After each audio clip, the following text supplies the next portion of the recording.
This is a full comparison between the Redmi K20 Pro and the OnePlus 7 Pro. Both Pro variants, both flagships from their respective brands. Obviously Redmi is a Xiaomi brand, OnePlus is its own thing, it's part of BBK.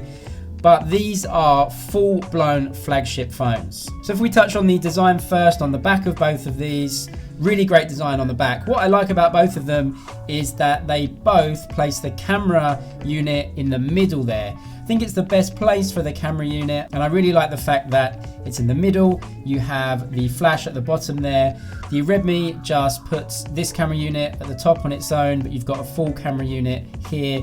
OnePlus have designed it in a full longer camera unit, but they both take up around about the same amount of space. The design is very different on both of these. They're both blue color, obviously, but if you just look at the Redmi and the OnePlus, design is very subjective. Whatever one you like, that's the one you'll go for. On the left-hand side of both of these phones, you've got the volume rocker here on the OnePlus 7 Pro. The left side of the Redmi K20 is completely free of anything. There's nothing here, there's no buttons or anything like that. But I really like both of the blues. They're very, very different.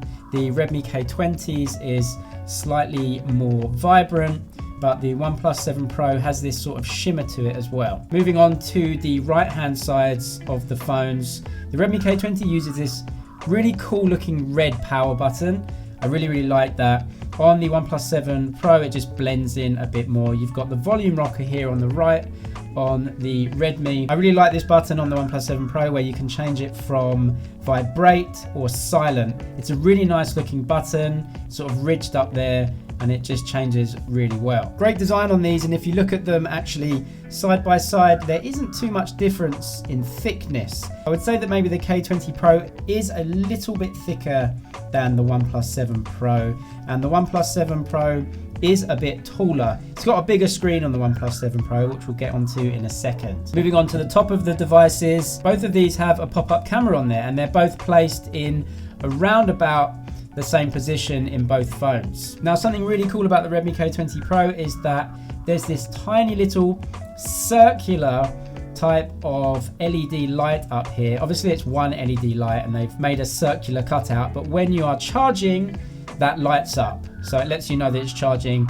Another big thing that you get on the K20 Pro is the headphone jack, and it's on the top here, and you don't get a headphone jack on the OnePlus 7 Pro. So that's it for the top. If we move on to the bottom, obviously both have USB-C on here. They both have that singular speaker grill on the right hand side and the SIM card tray on the left hand side. Really, the design on both of these phones is very, very similar, considering that they are actually from different brands. The screens on these two phones are very different though. On the OnePlus 7 Pro, you've obviously got that curved screen, as you can see here, curved on the left and right sides, and it is much bigger than the K20 Pro as well. I really like both of these screens, but they are very, very different. So the Redmi K20 Pro, it's an AMOLED panel, full HD panel. Just have a look at the bezels there, how they compare to each other. If I go into a screen here, that we can see the white on the back, and there we can see it. So you can just have a look at the difference in bezel sizes here. The bottom bezel, I would say, is smaller on the OnePlus 7 Pro than it is on the K20 Pro, but both of these are really good looking screens and the bezels are really small. At the top there, absolutely no bezel whatsoever. The speaker grill on the OnePlus 7 Pro is a lot bigger than on the K20 Pro. Doesn't necessarily mean it has better audio though. 6.7 inch screen you get on the OnePlus 7 Pro, and a 6.4 inch screen on the K20 Pro. I actually went for the blue one. I saw the red one at the launch event, and I think this blue is even better looking than the red. It's a really great design, and it certainly sets itself apart from the Xiaomi Mi 9. I actually went for the blue one.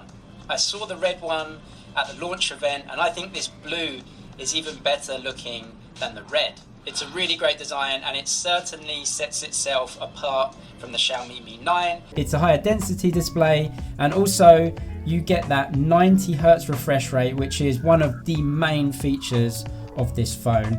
You can't really see it on camera, but you're just gonna have to trust me that when you load apps the animation on the OnePlus 7 Pro is just so short. As soon as you press the app, it just seems to open straight away, and everything happens quicker. Every animation that you see just seems to come out before your eyes and really make things just seem a lot quicker when things load. So some of you may prefer the curved screen, some of you may prefer the flat screen. It's up to you, but certainly the 90 Hz refresh rate is something that the OnePlus has over the K20 Pro. Both phones are running the same chipset, which is the Snapdragon 855 processor. Both come with different options with RAM and storage. Also, both have a 48 megapixel camera. They actually share the same sensor, the Sony IMX586. Both come with an 8 megapixel telephoto lens. There's a 16 megapixel ultra-wide camera on the OnePlus 7 Pro, and the ultra-wide camera on the K20 Pro is 13 megapixels. They both do 4K video recording, and they both do slow-mo. They both have pop-up cameras, which are really quick at coming up. I'm just taking video on them now. Just compare them, see the difference. 20 megapixel selfie camera on the K20 Pro, 16 megapixels on the OnePlus 7 Pro.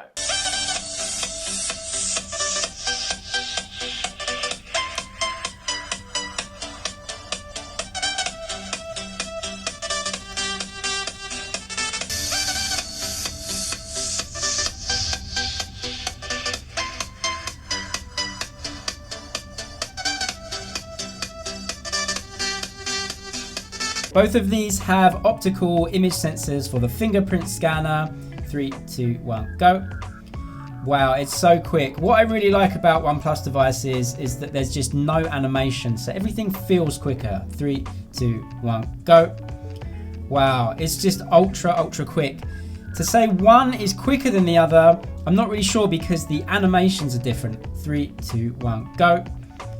It is so quick on both of them. I think you're not going to be disappointed with the fingerprint sensors on either of these phones. Something that you may like about the OnePlus over the Redmi K20 Pro is that you get an app drawer on the OnePlus, and you don't get that on the K20 Pro. Of course, you can use your own launcher and set it up as you want, but out of the box, that is how these two operating systems look.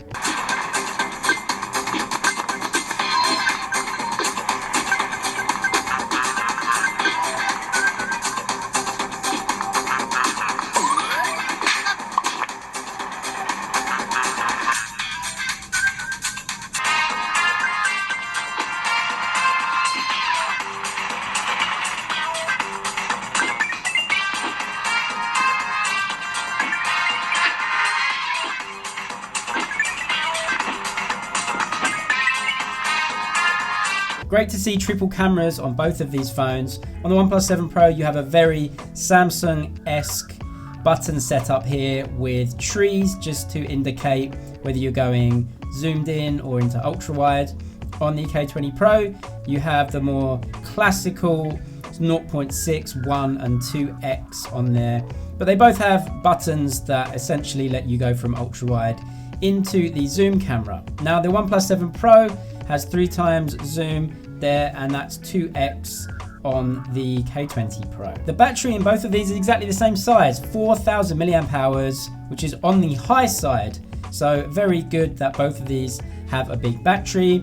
The OnePlus 7 Pro having a bigger screen and also 90 Hz refresh rates might use more battery because of that. This isn't a battery test, but my experience using both the phones is that they give you plenty of battery life for the day. You can get 30 watt charging on the OnePlus 7 Pro, 27 watt fast charge on the K20 Pro. Here are the Antutu benchmark scores. Actually, the OnePlus 7 Pro gets a little bit of a higher score than the Redmi K20 Pro. Obviously, there's nothing in it, both using the Snapdragon 855, but the OnePlus 7 Pro does have UFS 3 storage, which should make read and write speeds quicker on the phone. Daily usage, you might not see any difference because when you're transferring files from the device, the transfer speeds are dependent on the weakest link in the chain. You can see here that the CPU on the Redmi K20 Pro actually got a higher score than the OnePlus. The GPU on the OnePlus got a much bigger score than that on the K20 Pro. Overall though, daily usage for these two phones, you probably won't see too much of a difference. They're both Snapdragon 855 devices, and in my experience using the phones, very snappy going through apps and generally using the phones. So actually when you look at the specs of both of these, they have a lot of specs in common and they do differ in some areas as well. The price is definitely different on both of these. But when you look at it, you know, triple cameras, great AMOLED screens, big batteries, they are just two great flagship phones.